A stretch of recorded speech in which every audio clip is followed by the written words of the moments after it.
Lá vamos para mais uma sequência de resolução de exercícios. Exercícios relativos à estática, né, situações de equilíbrio de corpos, trabalho, energia e potência. Primeira questão, uma questão do Enem. Uma academia decide trocar gradualmente seus aparelhos de musculação.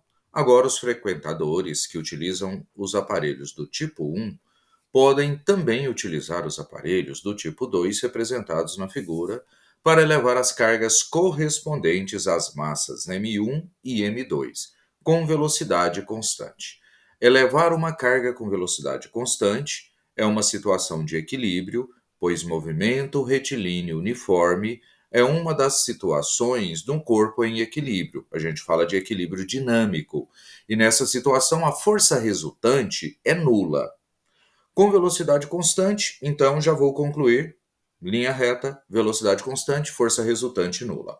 A fim de que o exercício seja realizado com a mesma força, os usuários devem ser orientados a respeito da relação entre as cargas nos dois tipos de aparelho, já que polias fixas apenas mudam direção da força, enquanto polias móveis dividem as forças. Em ambos os aparelhos, considere as roldanas e cordas inextensíveis, massa das polias e das cordas desprezíveis, e que não haja dissipação de energia.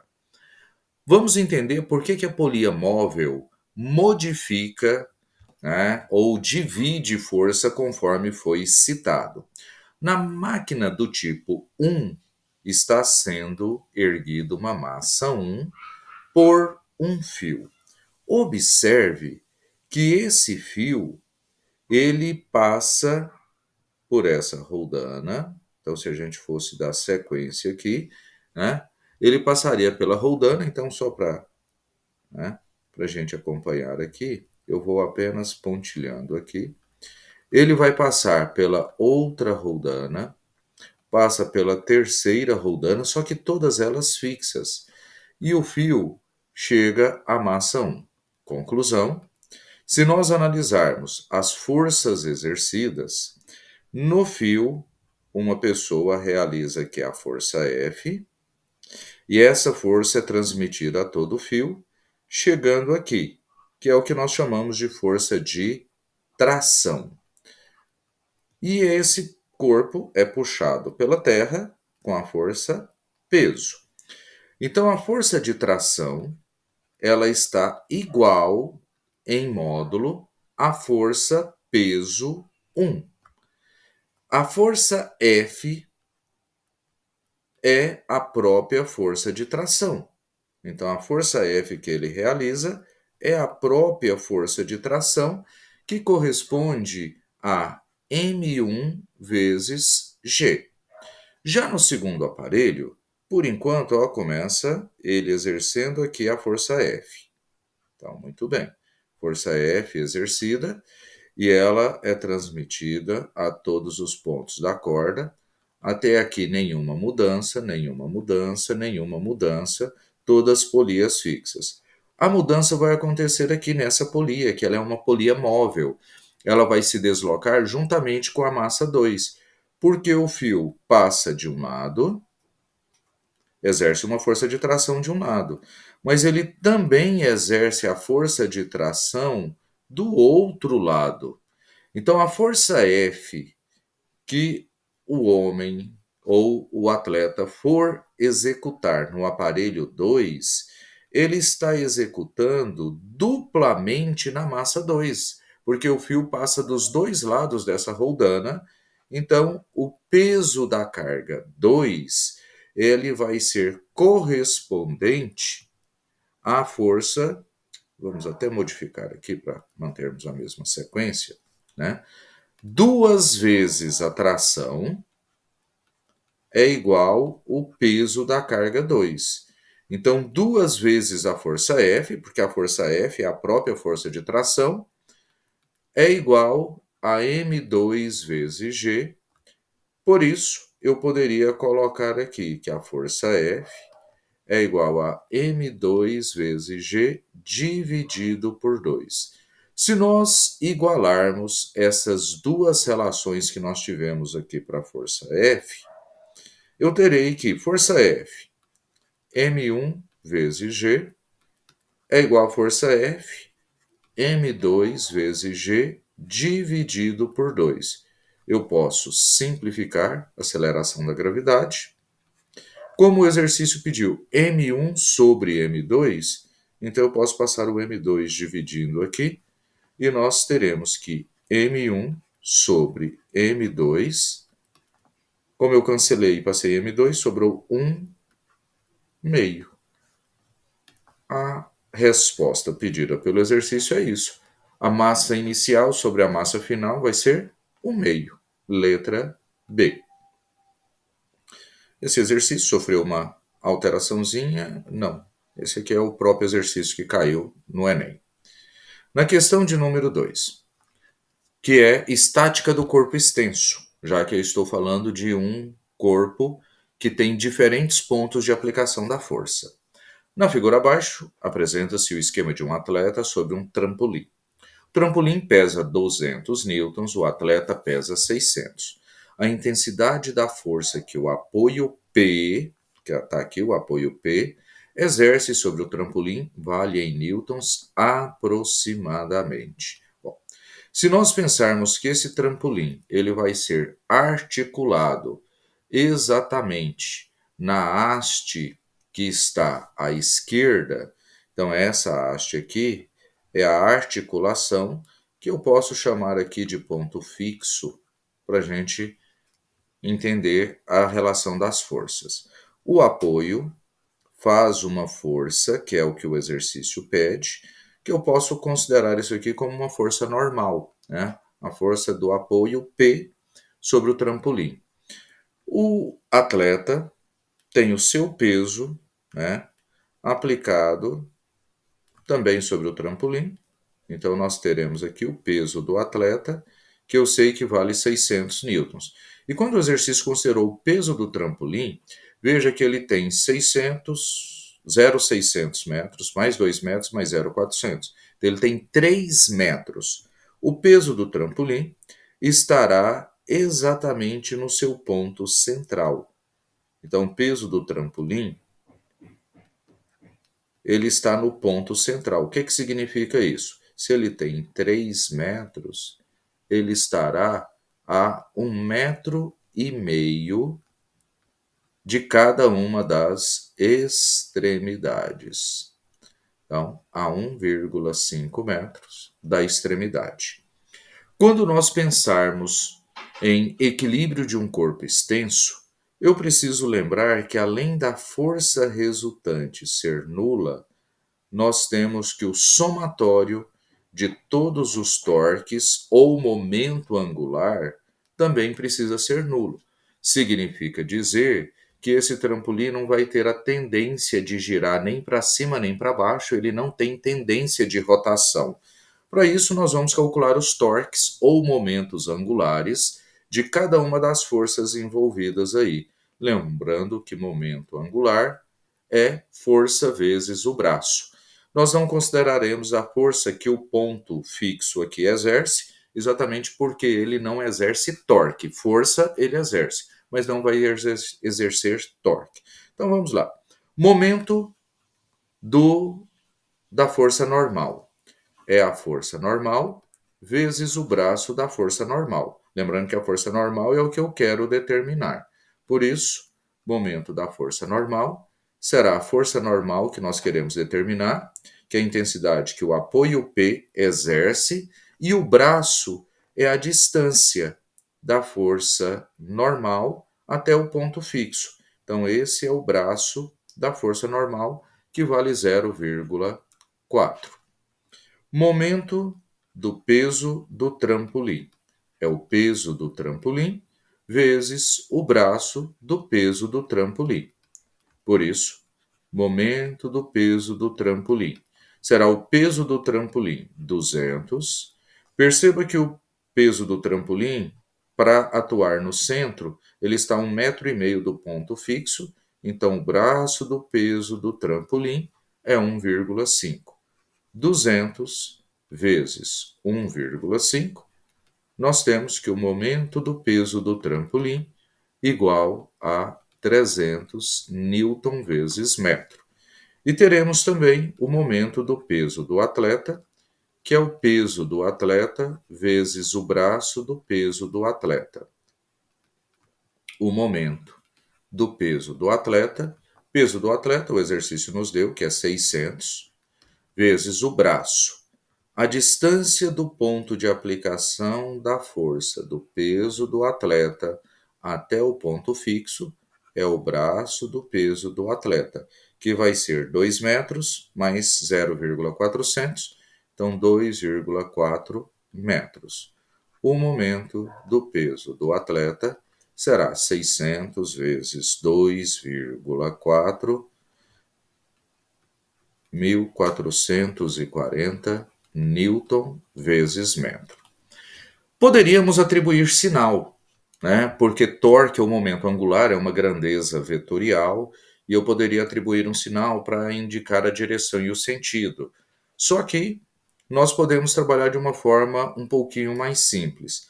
Obviamente, tanto o peso do atleta quanto o peso do trampolim provocariam um giro nesse trampolim no sentido horário.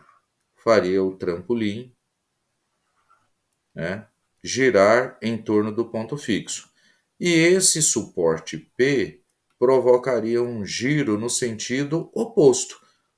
Por isso, eu posso falar que o momento do peso do trampolim mais o momento do peso do atleta tende a anular ou tende a se igualar para anular o momento da força normal.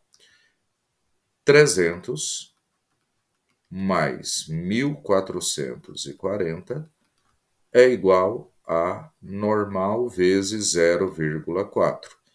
1740, eu vou passar o 0,4 dividindo, será igual à força normal.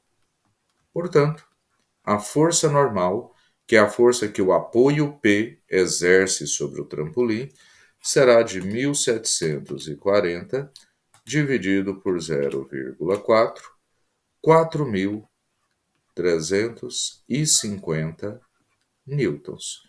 Esse é o valor da força que o suporte exerce, a suporte P, sobre o trampolim, o que o exercício havia nos pedido. Questão de número 3. Nas alavancas existem 3 elementos a se considerar: ponto fixo, força potente, força resistente. Os tipos de alavanca são classificados de acordo com qual desses 3 elementos fica entre os outros 2 elementos. No nosso corpo, praticamente todos os movimentos são produzidos por meio de criação de um torque em que as articulações representam pontos fixos, eixo do movimento. Os ossos representam as alavancas e os músculos produzem força potente. Em relação às figuras a seguir, a classificação das alavancas interpotente, interresistente e interfixa. Veja que eu preciso saber qual dos 3 elementos fica entre os outros. Se for a força potente, alavanca interpotente. Se for a força resistente, alavanca interresistente. Se for o ponto fixo, alavanca interfixa. Analisando a nossa cabeça, né? O crânio apoiado na nossa cervical. Então veja que eu posso imaginar aqui como se fosse uma alavanca, onde a articulação, né, da nossa coluna da cervical, a C1, ela apoia a base do crânio, e aí nós temos aqui o ponto fixo. E o ponto fixo está entre a força resistente, que seria a força centro de massa do nosso crânio, né? E o músculo do nosso pescoço aqui, ele é a força potente. Então, o que ficou no centro foi o ponto fixo, é uma alavanca interfixa. Já o nosso pé, a mesma ideia, né? Poderia considerar quando eu fico, né, em ponta de pé, O ponto fixo é a base do nosso pé que está apoiado no chão. O nosso esqueleto descarrega o peso do nosso corpo aqui na força resistente e o tendão de Aquiles no nosso calcanhar exerce aqui a força potente. Portanto, quem ficou entre é a força resistente. Essa é uma alavanca interresistente. E o nosso braço, ao erguer um objeto, o bíceps está exercendo aqui a força potente. O ponto de articulação do cotovelo é o ponto fixo e o corpo que nós estamos erguendo exerce em nossa mão a força resistente. Portanto, ficou entre os outros elementos a força potente. Por isso, o nosso braço funciona como uma alavanca interpotente. Respondido o exercício, classificados as partes do nosso corpo como alavanca. Número 4, um enunciado que vem apenas acrescentar algumas informaçõezinhas. O balonismo, um esporte aeronáutico com adeptos em todo o mundo, oferece um belo espetáculo para os observadores no solo. Um maçarico é usado para aquecer o ar no interior do balão, o que faz variar a densidade do ar, permitindo o controle do movimento de subida e descida do balão. A gente sabe que num fluido como o ar, corpo mais denso que o ar desce, corpo menos denso que o ar sobe. A massa total de um balão em movimento de descida, desde a altura inicial, 50 metros, até o solo, é 400 quilogramas. Qual é o trabalho da força peso sobre o balão? Trabalho, força, deslocamento, cosseno do ângulo. Quando eu estiver trabalhando com a força peso, ela é uma força conservativa e por isso o trabalho da força peso pode ser o próprio peso multiplicado pela variação de altura, quanto que a altura vai diminuir. Lembrando que a força peso é para baixo, se o corpo desce, é um trabalho da força peso positiva.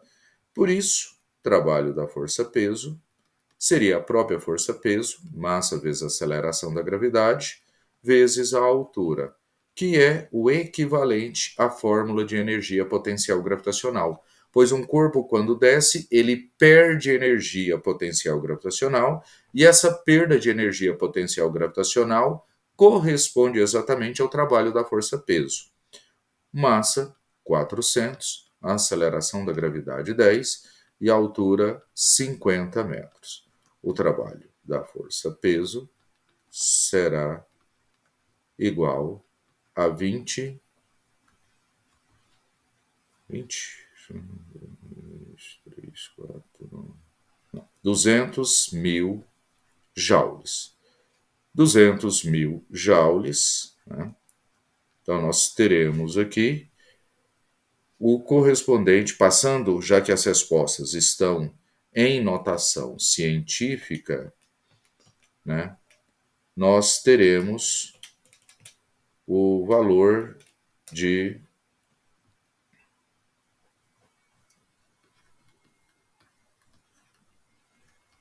2 vezes 10 à quinta, 1, 2, 3, 4, 5 casas, 2 vezes 10 à quinta, letra C. Apenas isso. Número 5.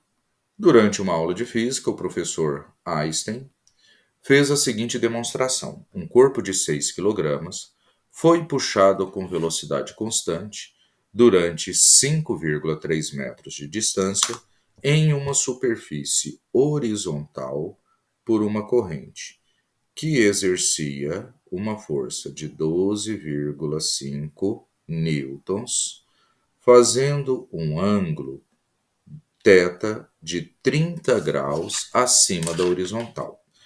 Com essas informações fornecidas, determine o trabalho exercido pela corrente sobre o corpo em questão. Esse aqui é um exercício típico de aplicação da fórmula que é definição de trabalho. Porque eu vou imaginar o corpo aqui, né? Ele vai ter um deslocamento horizontal correspondente a 5,3 metros, ele vai chegar aqui, deslocamento horizontal de 5,3 metros,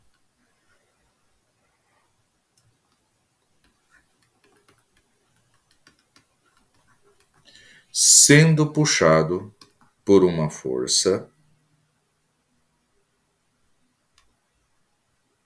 F, que forma 30 graus com a horizontal.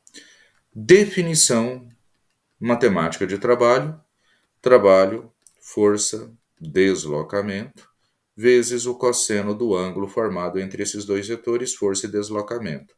Então, no caso, 30 graus.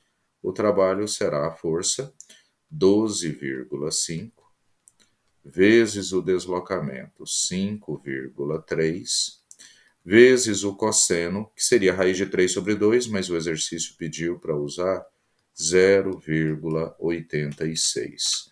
Então, 12,5 vezes 5,3 vezes 0,86, um trabalho de 56,975 joules.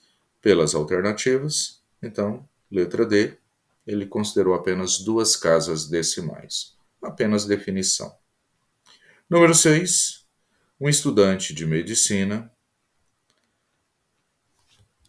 praticante de crossfit na academia, que frequentava no bairro do Bessa, é capaz de erguer um halter de massa total 85 kg, que inicialmente estava apoiado no chão em equilíbrio estático, até 2,2 metros de altura em 5 segundos. Qual a potência média gasta pelo futuro médico crossfiteiro para erguer o halter? Então eu vou pensar aqui que o halter estava no chão, ele vai subir até uma altura de 2,2 metros. Eu vou considerar aqui o centro do halter, né, para a gente imaginar aqui o centro de massa dele.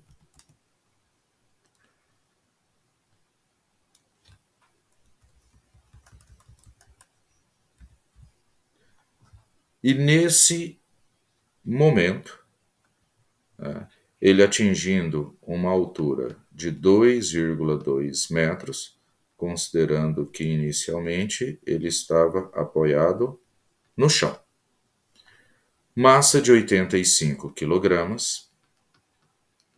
ele faz isso num intervalo de tempo de 5 segundos.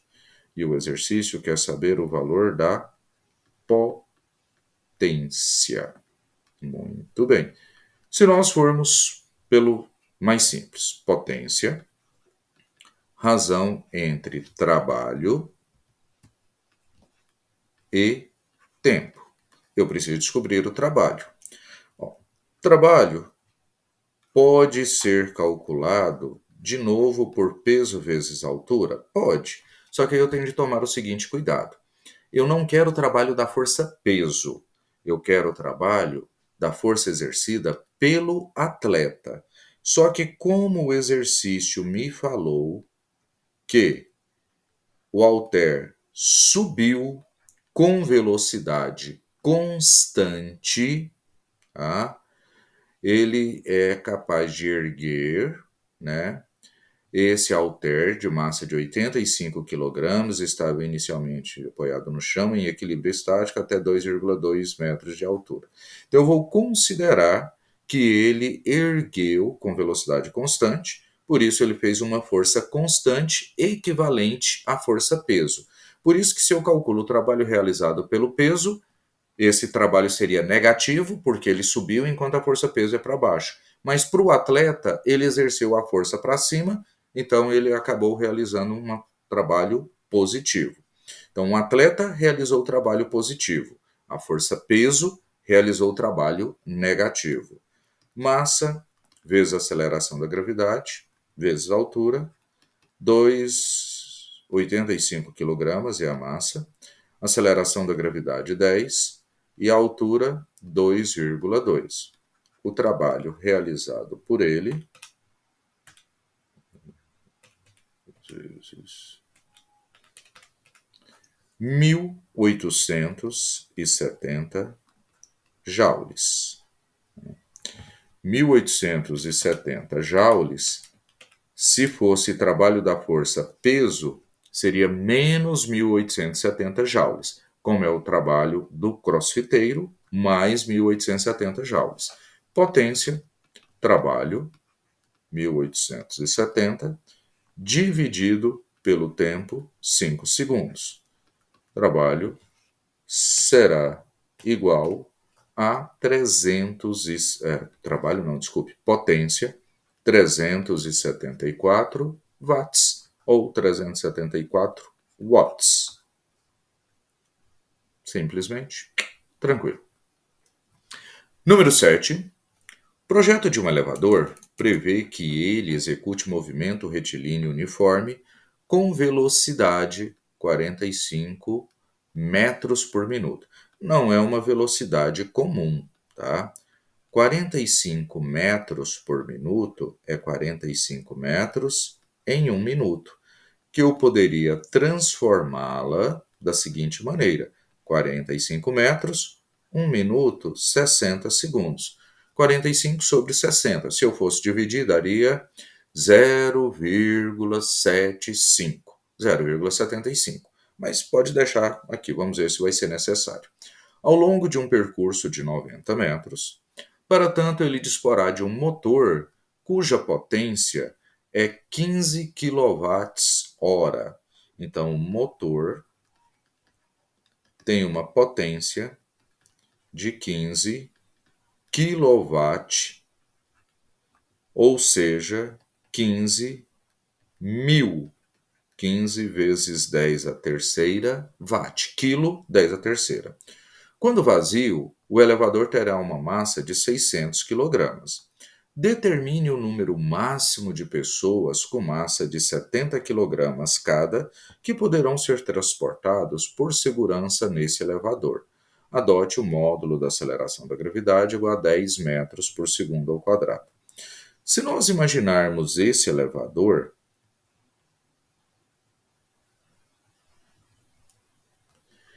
e considerando que ele estará cheio de pessoas, então eu tenho aqui uma certa quantidade de pessoas dentro do elevador, e eu quero saber quantas pessoas eu posso considerar aqui dentro do elevador.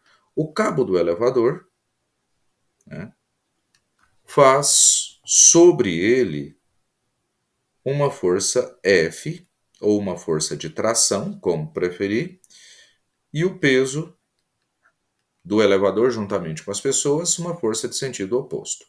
Para ele subir com movimento retilíneo e uniforme, a força F será igual ao peso. Uma fórmula de potência que muitas vezes o aluno acaba esquecendo é que potência ele pode ser igual a força vezes velocidade. E nesse caso, é uma fórmula interessante para a gente utilizar. A potência de 15 vezes 10 a terceira é igual à força que o cabo do elevador vai fazer, sabendo que a velocidade que ele se movimenta, 45 sobre 60. Se eu fizer produtos cruzados, 60 vezes 15 vai dar 900 vezes 10 a terceira, igual a F vezes 45, posso isolar a força F, que será 900 vezes 10 a terceira, dividido por 45, uma força F de 20 vezes 10 a terceira newtons. Então uma força F de 20.000 newtons. Se nós tínhamos analisado que para subir com velocidade constante, a força F teria que ser igual ao peso, então a força F ela teria que ser igual a massa vezes a aceleração da gravidade, 20.000, a massa total vezes a aceleração da gravidade, 10. A massa seria 20.000 dividido por 10. Ele transportaria um total de 2.000 quilogramas. Desses 2.000 quilogramas, eu estou falando de massa total. Como assim massa total? Os 2.000 quilogramas já incluem a sua própria massa, que é a massa do elevador. Então, se o elevador tem 600 quilogramas, a diferença, 1.400 quilogramas, é a massa das pessoas. Como o exercício está considerando aqui, ó, cada pessoa com massa de 70, quantas pessoas eu posso transportar? Basta eu dividir 70. 1.400 dividido por 70 vai ser igual a 20. Então, nós teríamos 20 pessoas com massas iguais a 70 quilogramas, que, juntamente com o elevador, resultaria na massa máxima que o motor do elevador pode transportar, que é as 2.000. Então, lembre que essa massa que eu achei é a massa total, a massa do elevador, juntamente com as pessoas.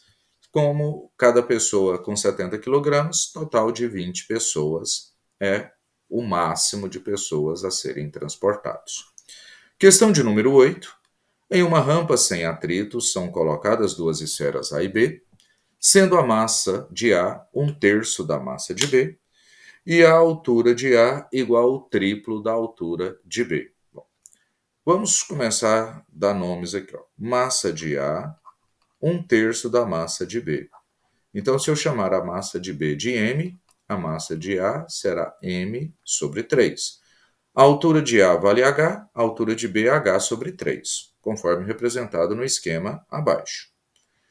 Ambas as esferas são soltas do repouso e descem a rampa. Quando elas passam pelo ponto P, que está ao nível do solo, ele está comparando velocidade, comparando energia cinética e comparando energia potencial. Essa da energia potencial, como ele está se referindo às esferas passando pelo ponto P, eu preciso lembrar que no ponto P, nenhuma das duas esferas terá altura, nenhuma delas terá energia potencial. Então, não tem como uma ter uma energia potencial maior que a outra, que ambas terão energia potencial nula.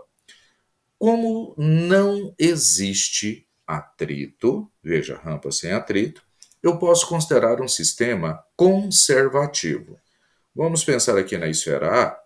Num sistema sem atrito, o corpo solto, abandonado do ponto A, ele não tem energia cinética, mas ele tem energia potencial gravitacional. Quando ele passar pelo ponto P, ele vai ter velocidade, então ele terá energia cinética. Para a esfera A, a massa é m sobre 3. A aceleração da gravidade, lembrando que energia potencial gravitacional, massa, aceleração da gravidade, vezes a altura. E a altura, h. Então, a energia cinética de A vai ser mgh sobre 3. Se nós pensarmos na esfera B, a esfera B vai acontecer algo semelhante, ela vai ser solta, então ela tem uma certa altura, tem energia potencial gravitacional, e quando ela passar pelo ponto P, ela adquiriu uma energia cinética. A massa de B é m, a aceleração da gravidade g, e a altura que ela foi solta, h sobre 3.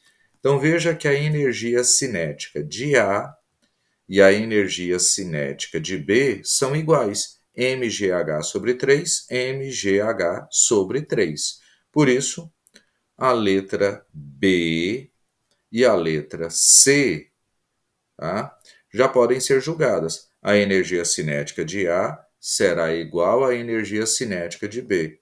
Correto? A letra B. E a outra fala que uma é o triplo da outra. Tá? Então, por isso, falso.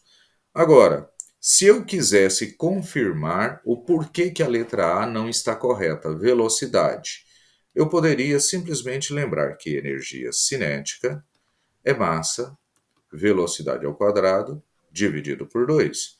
Então imagine aqui, ó, mgh sobre 3. É igual a energia cinética de A.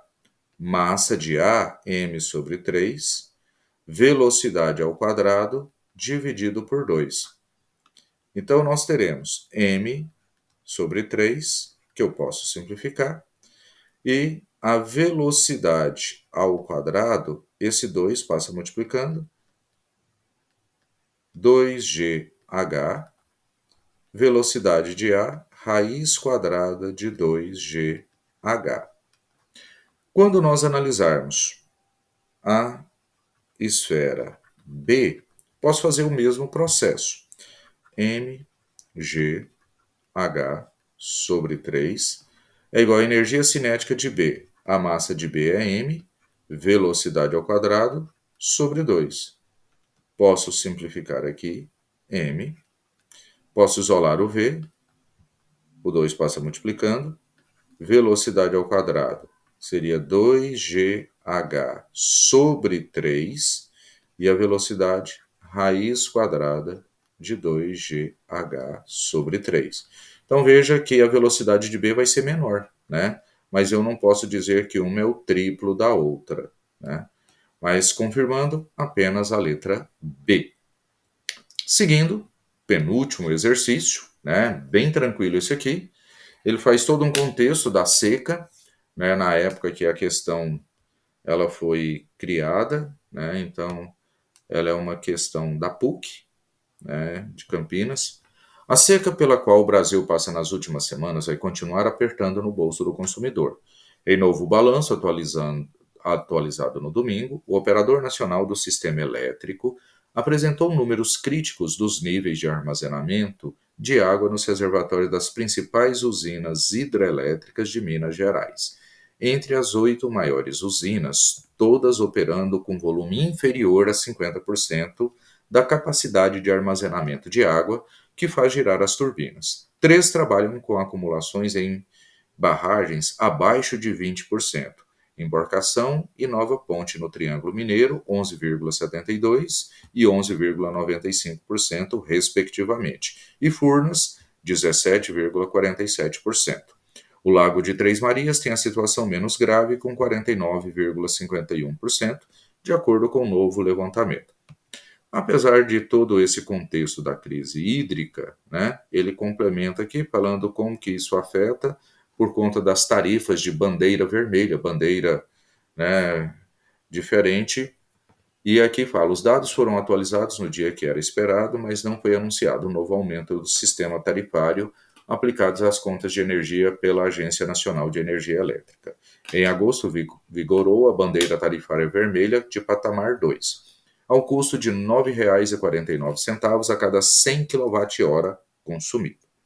Só que aí olha uma pergunta muito simples. O tipo de energia associado à água, enquanto armazenada, aqui tem uma questão importantíssima, nos reservatórios das usinas hidrelétricas e em repouso, que é utilizada para a geração de energia elétrica. A geração de energia elétrica depende da energia cinética da água girando a turbina, mas o exercício está querendo saber antes, enquanto a água está em repouso, armazenada. Por que se constrói barragens? As barragens são construídas para elevar o nível da água, elevar a altura, então é elevar energia potencial gravitacional. Só isso no exercício. Muito tranquilo. E na questão de número 10, né, a última questão nossa aí, considere uma pessoa de 100 quilogramas que salta do Macau Tower na China, o maior bungee jump comercial do mundo. O salto é realizado a uma altura de 233 metros do solo, posição 1, tendo um tempo de queda livre de 4 segundos até atingir a posição 2, onde inicia a deformação na corda. Muito importante a gente saber que da posição 1 à posição 2, isso foi uma situação de queda livre, porque ele caiu e a corda ainda não tinha sido esticada. A seguir, após percorrer uma distância, ele atinge a menor altura, posição 3, a 53 metros do solo, com a corda deformada ao máximo, como observado na figura que se segue.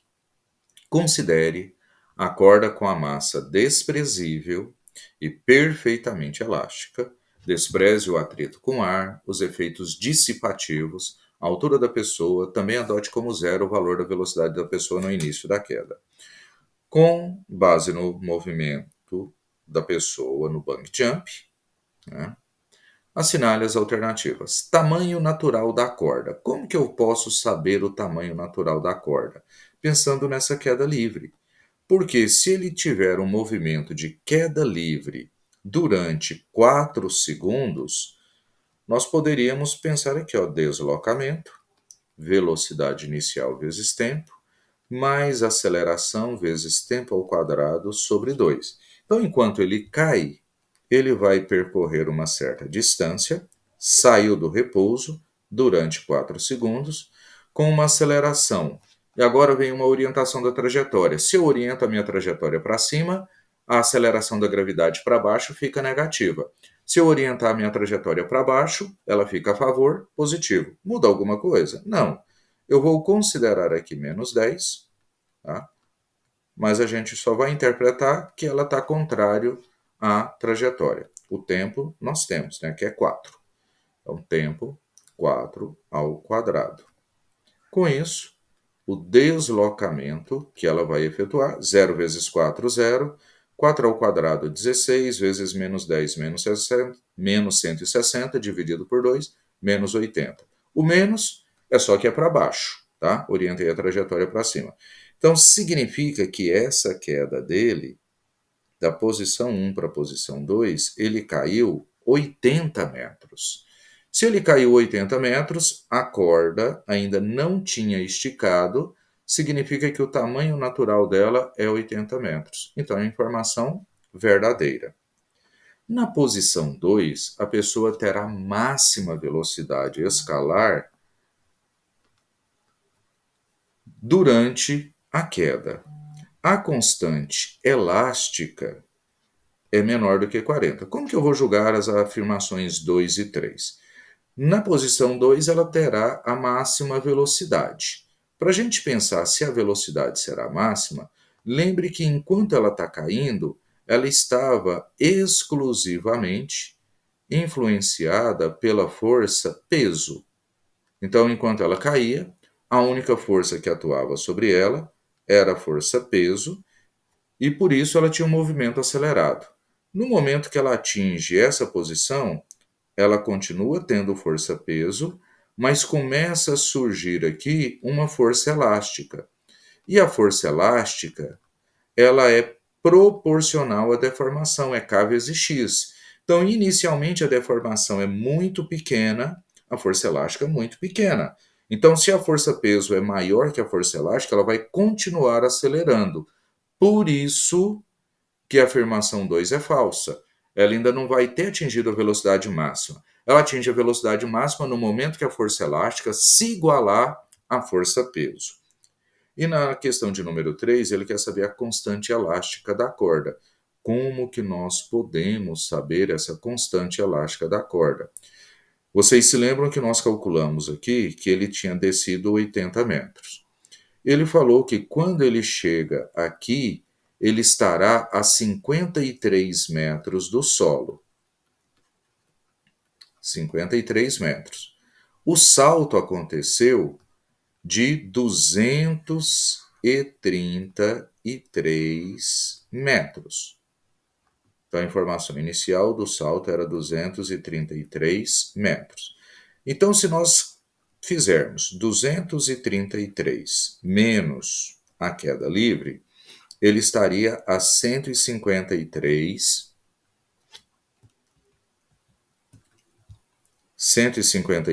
metros do solo, nesse momento aqui. Para ele parar a 53 metros do solo, significa que ele desceu da posição 2 para a posição 3, né? Essa descida dele aqui, ó, da posição 2 para a posição 3, ele desceu exatamente 100 metros, porque aqui ele estava a 153 metros do solo. Quando ele para, ele fica a 53 metros do solo. Então ele desceu exatamente 100 metros. Essa foi a deformação da corda, o que ele chamou aqui de D. Para calcularmos essa deformação, nós podemos utilizar o princípio da conservação de energia. Quando ele saltou, ele tinha energia potencial gravitacional.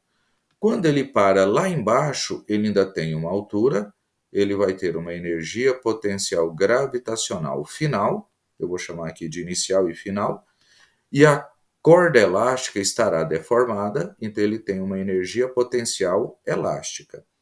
Massa, aceleração da gravidade, altura inicial, é igual massa, aceleração da gravidade, altura final, mais a energia potencial elástica, K, x ao quadrado, dividido por 2. A massa dele é 100, a aceleração da gravidade é 10, ele estava a 233 metros de altura. Quando a corda está toda deformada, a massa é 100, a aceleração da gravidade é 10 e a altura final é de 53 metros. Constante, que nós queremos saber, a corda se deformou 100 metros, acabamos de concluir isso, por 2. Aqui nós teremos 233 mil, né, que é 100 vezes 10 mil, igual 100 vezes 10 vezes 53, 53 mil, mais 100 ao quadrado é 10 mil, vezes K, 5 mil, vezes K. 233 mil, passo 53 mil dividindo, vamos só tirar essa linha aqui para não nos atrapalhar. Então, nós teremos 233 mil menos 53 mil igual a 5 mil K. 180 mil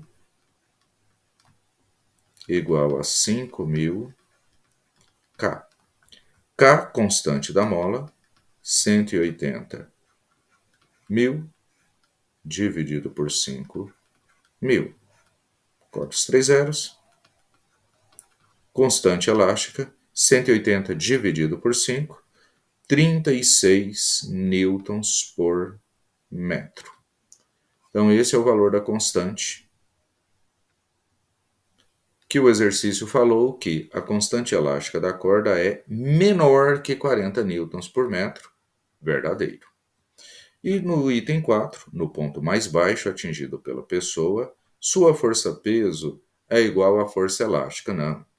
Se a força-peso fosse igual à força elástica, ele não seria arremessado para cima. Então, nesse caso, a força-peso é menor que a força elástica, por isso ele é arremessado para cima. Nós tivemos como afirmativas corretas apenas as afirmativas 1 e 3. E com isso, concluímos aqui a nossa resolução. Dê um legalzinho, um joinha, e se gostou, pode fazer comentários, né, e fique atento que em breve novas resoluções de exercícios, né, com novas temáticas. Até mais, valeu, obrigado.